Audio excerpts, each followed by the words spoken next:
Sup guys, it's Kosh and it's Soul Knight Prequel Beginner's Guide. Finally, we got to a point where I can play the game. So let me show you how the game works. So yeah, first things first, the game might be a bit confusing, so let me tell you about the stats. Yes, it might be easy to get, but you might notice you can click on the stat that will show you what it does, and basically strength goes for attack power and maximum HP, so mostly HP, dexterity, additional attack power, and evasion, hit chance and critical chance, and intelligence here for magical power, max mana, and elemental resistances. So what you would like to do when you level up, you want to balance your stats. Even if your character is specialized in one of those, you still need all of those, because without the mana you won't be able to use the skills properly. Without the strength you will die way too fast, and dexterity will help you to hit enemies and get the criticals. So yeah, don't put everything in one area, you will thank me later. Since we are here, let's talk about the equipment. So each of the equipment have stats. Those stats are added to your stat pool, so yeah, some of those have dexterity, strength, intelligence, etc. Armor have defense, which is additional stat that will allow you to take lower damage, and weapon have the attack power, and this is very important. The higher it is, the more damage you will do and your skills will do. We'll talk about skills a bit later. And after that you get the fate-bound stat of the item. You can click the next tab over here, and that will show you all your fate-bound items and what do they do. Those bonuses, they can be pretty decent, pretty good, depending on which character you play, which class do you play. But early on, I wouldn't say you should focus on them too much. They don't really help you out that much. So I would focus on the stats instead, and that works well for me so far. Because making the right set is cool, but when you will have to replace one of the items, you will have to break the set, and you will be sorry about that, but you will need to improve the items all the time. Next, the rarity. Well, the rarity of the item affects the stats of the item quite a lot, but in any case, it's more about the item level. The higher the item level is, the better. Some green items of higher level can be better than blue items of the lower level, and legendary items might be bad as well if they are low level. So you would like to keep them high level enough that will improve your survivability and overall performance. Next, let's move on to the skill tree and actual skills. So on the left here you can select the active skills that you will use, and you got two sets of those skills. When you select the second set, you will also select the second weapon. So make sure that if you're starting out, you have only one good weapon, obviously, and make sure that it's selected on the right skill set. I'm usually using the second skill set for the buffs. Each class have their own active skills that can be used. Those things, when they are used, they do something, obviously. Then there are passives that are giving you bonuses by default, and then there are auras which have to be activated, and after it's activated, it's working forever. So here on the second tab we got two auras, so before going into the fight I activate both of them. That lowers my maximum mana, but it gives me additional abilities of those auras that will make me way stronger. And on the main skill set you would like to get one skill for AoE damage, and well, depending on your build, honestly, you would like to get one single target skill as well. But early on you should focus on AoE damage. That will allow you to clear the floors easier and faster and level up way faster. So for the skills, it will totally depend on your build. On the left you got your basic skills of your class, of your main class. I'm ranger here, so I've got my ranger skills, and I'm spec'd into the physical damage. So those skills will do the most damage to me. Then there is a right tab, which is secondary class. I decided to go pyromancer to get artillerist, and those skills are spec'd with magic power. And since our magical power is 15, I mean, they are pretty useless, so I'm using it from time to time, but mostly I decided to go for the aura. That will give me extra fire damage percentage and fire damage, so that will be a buff. Then we get other passive skills that will allow us to get additional things here and there, and later on we will change the build. So yes, you can change the build. It costs 5k gold, and you can find the character over here. So on the map it's located over here. This fella, respect merchant. So it's the higher your level, the higher the price will be. Okay, so you can reset stats here and skills here, so don't worry if you screw up. You can afford it for sure. If you grind for a couple of floors, you will be okay, you can reset it. So yeah, if your main and second classes are different in terms of using different main attack stat. Don't focus too much on your active skills or your second profession, because otherwise it will be pretty much useless, it won't do that much damage. But there is also a third tab which unlocks at level 9 or 10, I think. This is where you get your new subclass profession. So for artillerist I have this, and those are insanely good. Moreover, for this profession, for example, when I manage to max everything I need, I will be able to get percentage of my dexterity added to my magical power, so my magical power will increase and I will be able to use the spells properly. Oh yeah, one more thing, some spells require you to use the wand. So for volcanic rift here, for example, I can't use the bow, so if I get the skill, I bought it just to try it. I won't be able to use it unless I use staff or like some spell casting thing, so for the archer it won't do. So yeah, what I would advise, get one level in each skill early on, then decide what works for you, which skills do you like, and use them. For example, for this build I like tumbling shot because it allows you to roll around and shoot a lot of arrows. Then I use adhesive gunpowder in order to boost my projectiles so they will do more damage and will blow up and that kind of stuff, and it adds hybrid attack power, which is mixed of physical and magical attack. And after that I use enkindle in order to blow up those embers that I left behind. So it will look something like this, and it works really well. So yeah, for each class, each subclass, you got some skill combinations that will work really well. I will make each class guide a bit later, it will take some time. Let me know which class do you want to see first here, so I can start with that one. Obviously I will start with artillery since it's my class right here. So yeah, early on that's what you want to do, one active skill, maybe one skill that will do some physical damage to one target so you can fight bosses easier, and then just upgrade your passives and auras so your attacks will become stronger. So that's how you build your skills early game, and yes, you won't be able to do those resets that often. Well, you can, but it will consume way too much gold. But you can test things out and then change it to what do you like. For example, here I've got this fireball spell and I don't like it because that spell requires aiming and it takes so much time, it lowers your DPS drastically, just like Volcano and other spells. And what I usually do, I use the spells that are like instant, that don't require aiming, because those are pretty bad. So yeah, this arrow rain requires aiming as well, not good. So I go for the stuff that's instant, that will allow me to instantly cast them and focus on the combat around me instead of aiming. Otherwise I take damage and my DPS becomes lower. So since we went through equipment and skills, the main areas, we got the companions as well, and this is pretty important too.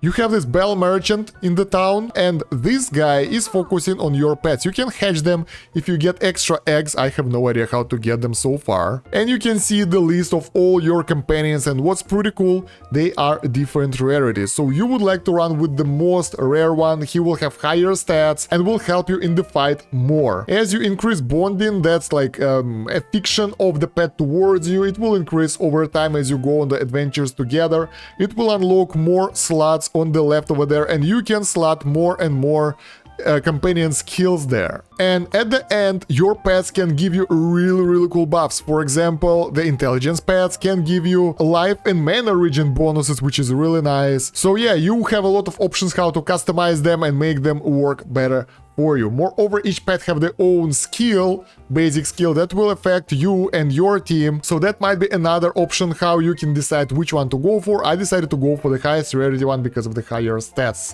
right now. Most likely I will do pets guide a bit later if you want to, guys. So yeah, like the video if you want more guides on Soul Knight Prequel. So right, we are done with the equipment. Now let's talk about progression and upgrade mechanics. First, how do you farm? You would like to get a character with really powerful AoE stats that will allow you to go through levels really fast. Let's do one run really fast. But before that, I advise you guys to go through all the dungeons in order to unlock all the game mechanics. Each of the dungeons, each of the areas have the specific bonuses for the items, for the gear that they drop. So if you want some gear with the specific affixes, fate-bound stats, you can go for specific area and farm that. Moreover, for example, fire area have a lot of fire-resistant enemies, and if you're using the fire element, that will be troublesome for you. So select the areas that are weak towards your spells and attacks. So yeah, basically this is how I do stuff right now. It's really convenient for me because most of my spells are automated, I move fast, the enemies die fast as well, so that works really well. Just make sure that you don't get in the situation where your health will go low, so you will be okay and won't be killed here. Other than that, you can just roam through the area and destroy everything. Oh, by the way, one more thing. I put my pet, there are 3 behavior types. Aggressive, it will do attack. Defensive, it will try not to die. And loot, where it will pick up everything. I put him to loot because I hate picking up items. So it will be running around and picking up gold and stuff, but it will not pick up the items, the gear. Not all the time. So you might lose very important gear if it will fall behind, so make sure that you are careful when you're running around. Moreover, as you're running around the dungeon, you can see on the left there is a number. This is a combo modifier, and as you take out enemies it will increase, and your goal is to try to keep it high. If you stop attacking the enemies after several kills, it will stop increasing. Right now we have 10, and we can get it all the way to 100 something if we are really good without timings and attack every enemies in time. Come on, we need more. And if you will not break your combo, that will allow you to get more bonus XP, that will allow you to level up faster. So I think it's maybe not the most important thing, but it will definitely help you out. Oh, almost broke it. There we go. So yeah, I'm usually just going into the middle of the enemy group with my buffs and destroying them. And it's not that hard. And in the end, when the combo will expire, it will give you additional XP, which is always a nice little bonus. Now for the loot. The loot that you get in the run, you actually should collect everything, even the useless items, because you can sell or refine them later. What to do with that, we'll talk about the run. Moreover, some people ask me in the comments, how do you get guns? You will get those guns dropped sometimes, and when you collect that loot several times, you will unlock the new type of gear. At least that's what I've read on the Reddit. I haven't encountered it myself yet outside of beta. So for the loot you got 2 options. You can either disenchant it at the furnace or the blacksmith at the town, or you can sell it to the shopkeeper. My tip would be disenchanting the white stuff, dismantling it, because it gives you not that much money, and maybe the green ones, depending what do you need more. Right now I need the money more, so that's why I sell most of my stuff. But yeah, if you lack money, selling stuff will allow you to get so much gold so fast, so you can do whatever you want afterwards, respec or upgrade your stuff. So yeah, that's a really easy way to get money, just sell your stuff. Moreover, in the store you can buy yourself life potion, and I advise you guys to do that if you get ability to do that, if you can afford that. Also in your base and in the mid camp where here right now, you can input the cards into this area. Those cards will be used later on to craft items, so yeah, make sure that you collect them when they are available and stockpile them in the base. So yeah, for me, getting levels right now isn't that hard, but later on it will become quite a grind, so at this point of the game, before level 50, it shouldn't be that hard. If you have issues, you probably have the wrong build, because yeah, this amount of enemies is being destroyed almost instantly, and it gives me already about 10% XP, and I'm not really taking any excessive damage here, so I'm not really worried that I will die, so I can just go through the enemies, kite them, destroy them, and focus on the XP and gold. Oh, by the way, guys, I almost forgot that your pet can also equip necklace and the ring, so you should equip them with the necklace in the ring of their main stat, dexterity. In my case it's dexterity, but we don't have that equipment yet. And you should focus on the right fate bound items buff for your pet. Basically just select the one that you feel like work well with your pet and your playstyle. As for the boss fights, those are usually not that hard, but if it's challenging for you and you have the ranged character, you can stay at the range. Obvious tips again.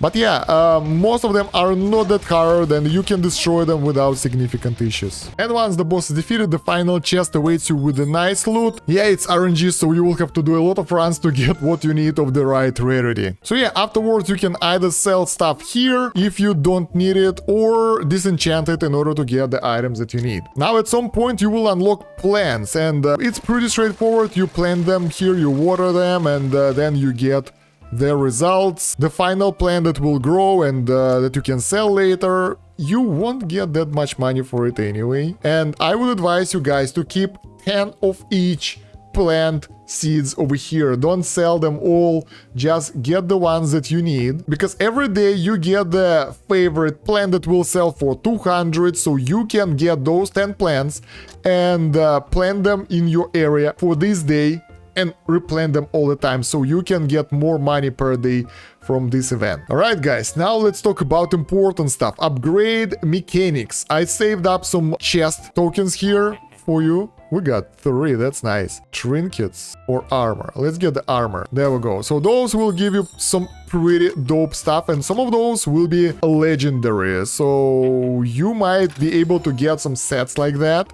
But honestly, I would advise, my tip would be to save it up until the late game, until you will max out, so you can get the highest tier equipment like that, instead of getting it early on and then it will be outdated in a couple of levels, so you will have to do something about that. Nobody wants that. So now let's talk about Blacksmith. There are several upgrade mechanics for the gear available here. So first one is when you place your item here and use those tokens for the equipment enchantment, and that will become stronger. That's the easiest one, the cheapest one, and you honestly should do it with all your items at all times. It's not that expensive and you can get the required resources for that quite easily. That will give you a lot of stats and will be nice.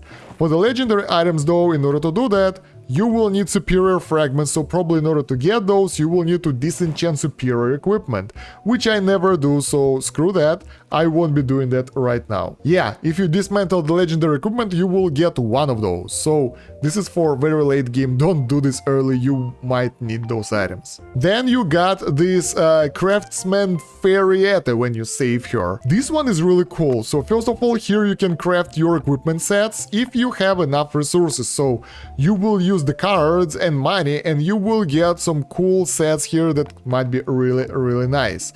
This is for late game again, because grinding those will take forever. But also there is a second option. Here you can use the ore, input all the ore that we have, alright, and the first ore, Lydite, or Lydite, I don't know how it's pronounced, is a pretty cool mechanics. You can put your item over there, use Lydite and gold, and it will go to your level. So right now we can upgrade our necklace, bam, there we go, and now it's enchanted and it's a level 28. It goes to the level of your character, so that's how you can keep your legendary items up to date if you get something cool that you wanna save. Then there is a weathered this stuff basically, yeah. I don't really know what does it do. I think it will replace the premium bundle bonus for something else. So let's say intelligence. Ah no, it just adds additional bonus to you, I guess. It just makes items better. Yeah, it reforged it and make it better. Okay, good. So you can reforge your weapon like that, and that will allow you to get extra stats. So what it does, it replaces one of the bonuses for something different. For example, I don't want my minion damage. It sucks, no. Not this one, we don't have money anymore.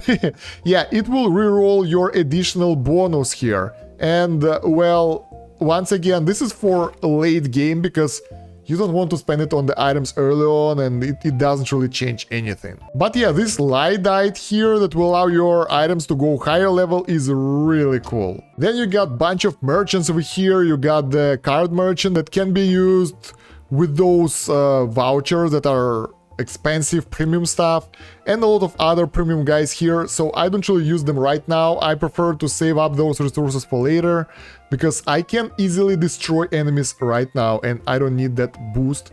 I'm still good enough. Ah, look at that, Tristan over here have guns, so let's buy them. That might be really good. So yeah, you can check on him for some rare deals. Hell yeah, I got the pistols now.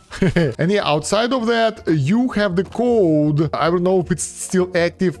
Thanks for all GP. Let's try it. I don't remember if I typed it in or not. So doesn't work. But yeah, you can use that code when it will work in order to get additional rewards. And yeah, the last but not least, in the guild area, don't forget to get your daily quests in order to get extra rewards. You can get 1 key per day, I think, which is pretty cool. Although next to the guild entrance there is a party finder's bulletin. Let's actually try. I never tried joining anyone. So yeah, it seems I joined someone, but I can't really find the other player. I can go on the adventure, but I don't know where I should go. There is no marker, like the player is there. But yeah, you can use it to join random people and run together. It'll be more fun if you're bored. And the last thing over here, the medallions that you collect on the run. This is like your progression area, basically your battle pass, and here you get the free rewards at the bottom and paid on the top. Claim all when you can, and in the book you can get the objectives.